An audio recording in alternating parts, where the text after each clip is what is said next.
तो आज जैद भाई मेरे साथ आए हैं। कुछ एक मेरी क्वेरी थी इन्वेस्टमेंट को लेके, और वो क्वेरी ये थी कि आज के टाइम में जैसे कि माहौल आपको पता है बहुत ज़्यादा जैद भाई ख़राब हो रहा है, तो उसमें हमें किस तरह से इन्वेस्टमेंट करना चाहिए और हमें किस चीज़ से मोटिवेशन मिलना चाहिए आज के टाइम में। देखो, अगर मैं आज की बात करूं, जैसे अभी जो सीज़न चल रहा है वो वॉर चल रही है दुनिया में, या बहुत सारे इश्यूज़ चल रहे हैं। For example stock market down है तो कई लोग डिमोटिवेट हो जाते हैं कि भाई अभी पैसा लगाएंगे, मार्केट तो इतना नीचे चल रहा है। तो वसीम भाई, मैं आपको एक बात बताता हूँ आज, जो शायद आप पहले या तो सुनी हो या हो सकता ना भी सुनी हो, कि जब चीज़ें सस्ती होती है ना, वो सेल में सस्ती होती हैं, और जब चीज़ें सस्ती होती हैं तो ख़रीदने का टाइम होता है। तो जब भी ऐसी मार्केट गिरता है ना, जैसे कोई जंग होती है, कुछ होता है, तो वो एक अपॉर्चुनिटी होती है हमें वो कोई अच्छा स्टॉक ख़रीदने की, या म्यूचुअल फ़ंड ख़रीदने की, या इंडेक्स फ़ंड ETF ख़रीदने की। वो एक अपॉर्चुनिटी होती है। तो इससे कभी घबराना नहीं चाहिए। तो सिचुएशन कितनी भी ख़राब हो जाए, उससे कभी घबराना नहीं चाहिए। और इन्वेस्टमेंट हमेशा लॉन्ग टर्म का गेम होता है, वो कोई ऐसा शॉर्ट टर्म का नहीं होता कि आपने आज लगाया और 6 महीने बाद आप बोलें कि भाई मुझे तो वो रिटर्न चाहिए। इन्वेस्टमेंट जो बड़े लोग बोलते हैं, जो पीटर लिंच हो गए या वॉरेन बफेट हो गए, वो लोग ये बोलते हैं 3 से 10 साल का गेम है।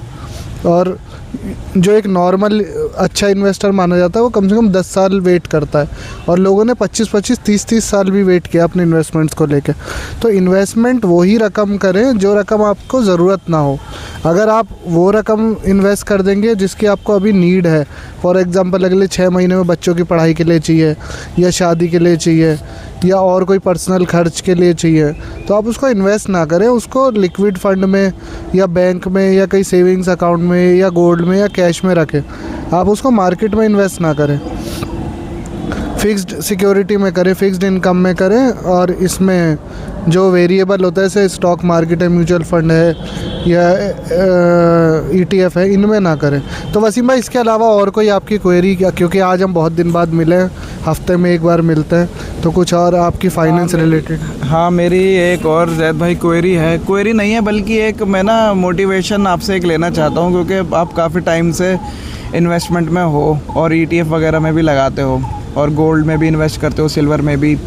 तो मुझे ना एक हमेशा से लगता है कि एक सर्वाइवल ऑफ द फिटेस्ट वाली थ्योरी है, तो उस पे आप क्या कहना चाहेंगे कि सर्वाइवल ऑफ द फिटेस्ट में हम लोग कैसे फिट हो सकते हैं आज के ज़माने में?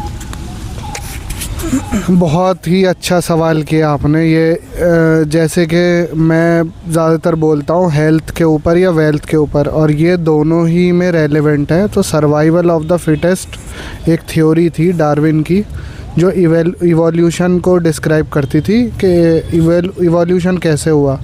तो जो भी स्पेशीज़ बहुत फिट है, मतलब उस करंट एनवायरनमेंट के लिए, वो ही आगे सरवाइव कर पाती है, दूसरी नहीं कर पाती। इसका एग्ज़ाम्पल आप ऐसे ले सकते हैं कि जैसे एक पिंजरे में मैं एक शेर को और एक आदमी को बंद कर दूं, और आदमी के पास तलवार है, तो अगर वो बहुत अच्छा तलवारबाज है, इसका मतलब वो फिट है उस सिचुएशन में सरवाइव करने के लिए, तो वो शेर को मार देगा, वरना शेर आदमी को मार देगा। तो दुनिया भी ऐसे ही काम करती है। सेम आपका स्टॉक मार्केट है। स्टॉक मार्केट में क्या होता है कि पैसा एक जगह से दूसरी जगह जाता है। जब आप ख़रीदते हैं तो कोई आपको बेचता है, और जब आप बेचते हैं तो आपको कोई ख़रीदता है। तो वहाँ भी जो फिट होगा ज़्यादा, वो लॉन्ग सर्वाइव करेगा। अब फिट होने से क्या मतलब है? फिट होने से मतलब ये है कि आपको नॉलेज होनी चाहिए। इतनी नॉलेज होनी चाहिए कि आप जो भी, फॉर एग्ज़ाम्पल अगर आप कोई कंपनी ख़रीद रहे हो, या कोई ETF ख़रीद रहे हो, इंडेक्स फ़ंड ख़रीद रहे हो, तो आपको इन्वेस्टमेंट्स की नॉलेज होनी चाहिए। आप उससे related books, e-books, audio books देखें।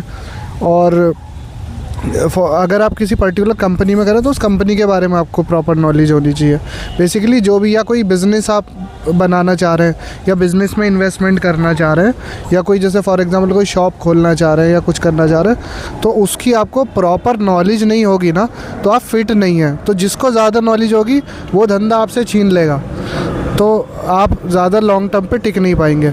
दूसरा, कुछ सॉफ्ट क्वालिटीज़ होती हैं, जैसे पेशेंस है, जैसे ऑनेस्टी है, जैसे इंटीग्रिटी है, ये भी एक फिटमेंट को डिफ़ाइन करती हैं कि जो ज़्यादा फिट होगा वही सर्वाइव करेगा। अगर दो दुकानदार में से एक डिसऑनेस्ट है तो लॉन्ग टर्म पे वो सर्वाइव कर नहीं पाएगा, ऑनेस्ट वाला सर्वाइव कर लेगा, क्योंकि ज़्यादातर ग्राहक उसकी दुकान पे जाएंगे। तो वसीम भाई, और कोई इसके अलावा क्वेश्चन? हाँ, एक क्वेश्चन और था मेरा कि जैसा कि इन्वेस्टमेंट जो है ना एक प्रोसेस है और इसमें थोड़ा सा सब्र चाहिए, मतलब एक तरह से इन्वेस्टमेंट हमें करना है और थोड़े पेशेंस को लेके करना है।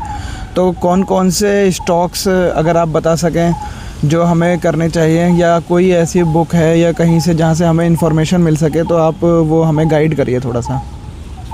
तो वसीम भाई देखो, स्टॉक रिकमेंडेशन तो सेबी भी अलाउ नहीं करता और सरकार भी मना करती है कि कोई स्टॉक रिकमेंड करे। और मैं भी पर्सनली, अगर मेरे से आप पूछें, बिकॉज़ मैंने एमबीए फाइनेंस किया है और मैं कोई ऐसे नहीं कि मैं कहीं से स्टॉक ट्रेडिंग सीख के आ गया और अपना ज्ञान देने लगा, तो मैं बहुत थियोरेटिकल बेसिस पे अपना ज्ञान देता हूँ।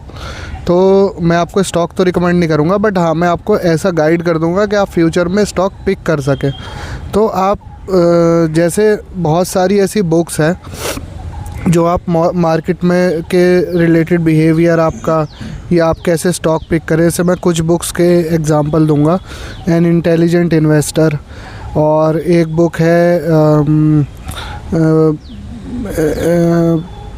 The richest man of Babylon, फिर एक बुक है सिक्योरिटी एनालिसिस।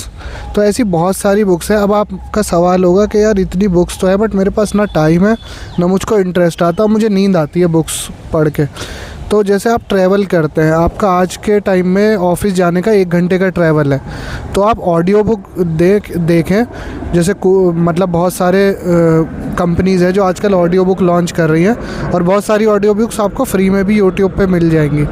तो आप वो ऑडियो बुक्स लगा लें और वो रास्ते में ऑडियो बुक सुनते हुए जाएं, और आपको पता भी नहीं चलेगा कैसे आपने बिना किसी मेहनत के वो ज्ञान अर्जित कर लिया, जिसके लिए घंटों बुक्स देखनी पड़ती है, रात को अपनी नींद ख़राब करनी पड़ती है।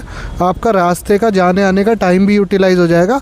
और पहले जो आप ये बोलते थे कि यार मुझे इतना टाइम लगता है, 1 घंटा मेरा वेस्ट जाता है, आप चाहेंगे कि मेरा और दूर हो सफ़र, जिससे कि आपको और सीखने को मिले, क्योंकि सफ़र के दौरान आपको कोई डिस्टर्ब करने वाला नहीं होता। आप अपने साथ अकेले होते हैं, कान में लीड लगाएं, या गाड़ी में हैं तो गाड़ी में हल्की वॉल्यूम पे, थोड़ा अपनी सेफ्टी का भी ख्याल रखें, हल्की वॉल्यूम पे आप ऑडियो बुक चालू कर दें, और एक दिन में आप 2-2, 3-3 ऑडियो बुक वो सुन सकते हैं इस तरह से।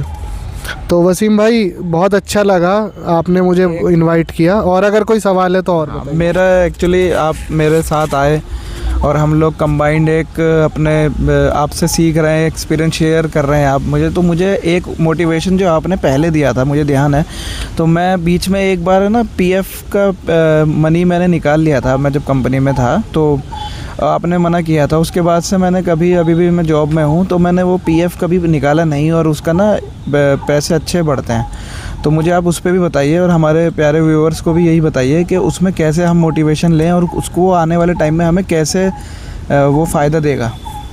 तो वसीम भाई देखो, बहुत अच्छा सवाल किया आपने, ये मेरा अपने दिल को छू लिया, क्योंकि मेरा जो अभी तक का फेवरेट फिक्स्ड इनकम के हिसाब से इन्वेस्टमेंट है वो पीएफ ही है।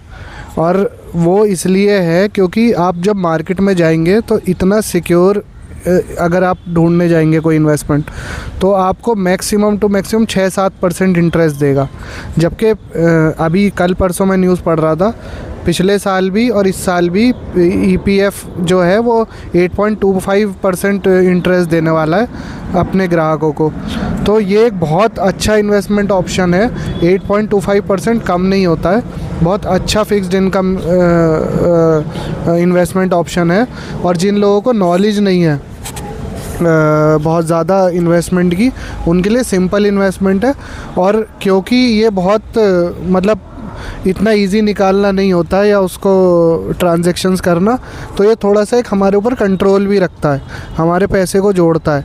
और इसमें कंपाउंडिंग का एक जादू होता है। जैसे आप के आज 100 रुपये हैं तो उस पर इंटरेस्ट 8.5% बनेगा, 108 हो जाएंगे तो 108 के ऊपर 8.25% लगेगा, तो वो और बढ़ के लगेगा। तो ये जनरली हर इन्वेस्टमेंट में ऐसा होता है, लेकिन ये पर्टिकुलर इन्वेस्टमेंट मुझे इसलिए पसंद है क्योंकि जनरली दो टाइप के इन्वेस्टमेंट होते हैं, एक फिक्स्ड इनकम और एक वेरिएबल इनकम। फिक्स्ड इनकम में होते हैं बॉन्ड, सेविंग्स अकाउंट वगैरह, और जैसे पीएफ वगैरह या पीपीएफ वगैरह। और जो अपना दूसरा टाइप का होता है वेरिएबल, उसमें स्टॉक मार्केट वगैरह, म्यूचुअल फंड, ईटीएफ, ये सब होते हैं। तो अगर मैं फिक्स्ड इनकम की बात करूं तो सबसे बेस्ट इंडिया में इन्वेस्टमेंट है पीएफ। उससे बेस्ट उस लो रिस्क लेवल पे ऑलमोस्ट ज़ीरो रिस्क है।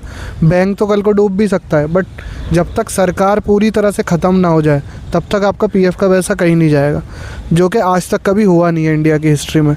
बीजेपी जाती है तो कांग्रेस आती है, कांग्रेस जाती है तो कोई और आती है, लेकिन स्ट्रक्चर और कॉन्स्टिट्यूशन हमारा हमेशा के लिए है और हमेशा के लिए रहेगा, तो कभी उसमें कोई दिक्कत नहीं आई। तो इसलिए मैं हमेशा रिकमेंड करता हूँ कभी पीएफ का पैसा ना निकालें। फॉर एग्ज़ाम्पल, अगर पीएफ का पैसा निकाल के आपने बैंक में रख दिया तो बैंक आपको 2.5-3% साल का इंटरेस्ट देगा, जो कि आपको पीएफ दे रहा था 7.25%। या आप किसी मान लो एफडी में लगा देते हैं तो एफडी भी 6-7% ही देगी आपको मैक्सिमम। बहुत से बहुत किसी बैंक ने दे दिया तो 7.5%। अब कोई आजकल वो करते हैं कि भाई 12% दे देंगे, 13%, तो फिर रिस्की होते हैं, कल को वो आपका पैसा लेके भाग भी सकते हैं। तो और कोई क्वेश्चन वसीम भाई? बस जैद भाई, आज बहुत अच्छा लगा आप आए मिलने, और हम लोग हमेशा की तरह जैसे बैठते हैं पार्क में, और आज छुट्टी का दिन है। और सबसे ज़रूरी हैप्पी होली सभी भाइयों को।